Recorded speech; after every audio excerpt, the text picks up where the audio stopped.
Chief Minister Birena Miyamgi hotnaduna lakli masida miyoi kharana ngang sakpa tauba adu makha tana taubiganu loinana luchingma kharana Chief Minister bu logthoklagani haina sandokpa asi laibak thibani haina My Manipur gi Chief Spokesperson CH Diwana fongdokre endaba nuaitaba ma phaurak maramdi hojik laibiriba khogi honorable CM si bu mana taugiba thabak mana taujaragliba sai khumfu khumdragi history create taukiba aikogi ILP pugiba porakliba adegi FMR taugiba si adegi border fencing war on drugs tawdan pupi yantatana khotana tawgu degi forest ki lam chuluba degi tawruliba aduma tawruliba CM sibu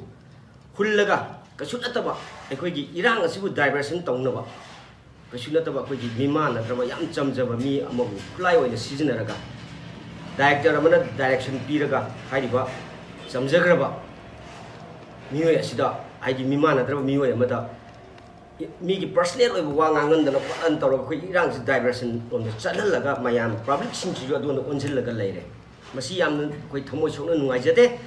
direction piriba nupara tholo ma du ngangbiro ba yengbiyo cookie gidi moisu vote lepkhrini Moju first, second, third, tanagiri ni moju vote lep nagri ni, moj MLA tara ni MLA tara sita tarik nama BJP di yawe. BJP tu moj panagri Congress panagi ama panagi vote kerja mai pak nagri ni. Adu moj di irang se hek third megi war adi mai kuki war si hek hogi badagi di lanse hogi badagi moj di pulak punchen greba. Ama to ina lay gre aina dunia tani lay te moj di pulak punchen laga ai di moj masih ju moj minister tanagri ama tanagi aina phangoi tawraga Suan the later, moi punjalaga one MN object haitare moi demand one voice the later. Moi di separate administration P1 later. Akoi di yung sila ay na do pangoi pangog de adagi ay pamdo ningthaw oiningi ningthaw do pamdo pangog dragana. Ma da tura lore. CMC da tura lore. PR lakera ama lakera 355 article gi adu 1 lakera 356 lakera kasu khandre ba ma da tur lore duga bot amu halu hanjaju no kai be wakhalon da khoi maitei gi sinau sing gi haidi khoi gi hoji phamnai ba sing gi marak ta lay masi mayam pulak punsan biraga moi one voice one demand to bi sing da adu na ta bida ai adu phangau de ai minister phangau de adu gi type ta tawraga mi khara injil laga ta sanaraga sumai to bo mo ji masi sengna to hanjining de kasu khangdaba kasu khangjadaba icham chamjo gwada laiba koigi nga ama du mi samudra gi nga du comparison tawraga adu tawya tawi haibagi mapan ju tholaktriba amtang puthok piraga moina gyan ta hanbaju ta handaba sigi film ju tohanjaning de aduna aikoigi haina balaiba imung manung gi mapan di yengna tara kun laiba budi imung manung gi yengna ba laiba len koi danger oya adu gi type ta koi masen nokta di yengbiu aikoigi organization mayam form to ye lan khoi lan ji la matungda lan la matung organization mayam form to ye adu loop ada loop na adu lan loidri ko lan sahi ama hela je sidong fraction ta na rene ba sumbagi kano je mayam amta gyan ta biraga irang ja ama toina khoi kangai cha ama toina punsen laga phumna loi to ai na du phangoi de adu gi wakhum natabada ai khoi nungai tabam yawre honorable CM ma hona da te honai adu mayam ne ta pami thabak to maju kai maju mingchet pamin ma mai te masane maju pami bane adu hekta kotakta ta ya ba thabak natamina mayam no yam to haninga ko to haninga adu to de da to de mi personal life so no ngang bu matu mono to biganu je is direction piri basu adegi artist tu ju mi mana darba artist sing ju phajana gyan tabiu director adi lila amada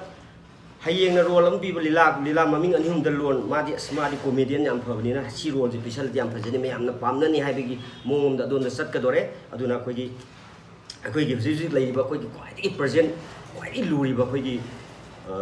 mang da ta duna lai ba mayam punamang na kok ta matha sa da na masi khoi My Manipur gi khoi gi tim de gi hai ta khoi organization mamang da khoi mayam Kangla mamang da pham na ko tana ko joram thanga gi mai tha na ko tan police na ta na mayam to gi kangla gi red zone dur changchal ga khoi adu bok to je gi bne adagi khoi mafam cha da relief camp mayam mafam cha tana ko tar khoi mateng pang bo khoi to la che to je ga ni adu bo last and aroi oi na hygienic ba je ai khoi isa gi khallaga isa gi phom gi khallaga or aina du phangoi de aina du oining ning to oining de haibo akom topi raga tung gi back fight or injil la ko chal to bu je to bi gnu khoi ama to ina punchen si aduga huji mayamna pamiba mayamna amatoina punjalaga amatoina pamliba akoigi koki narco terrorism maiki piba habse koi manipur da leiba praja section khudimak adegi even government gi leiba loina akoigi medina mayam ama akoigi pham paiba paida pulap punjalaga amtang manipur se kanbada saruk yamina se haibase aduga amarom da koi yengbiyoba akoigi maitei singi haigara akoigi praja singi gi yong lan se hauropadi akoigi lan ji da mai onjan da bida lan da mai onjan ba thawai kubak ta hap tuna thawai kat khraba mayam na mayam moi di lan da onjan le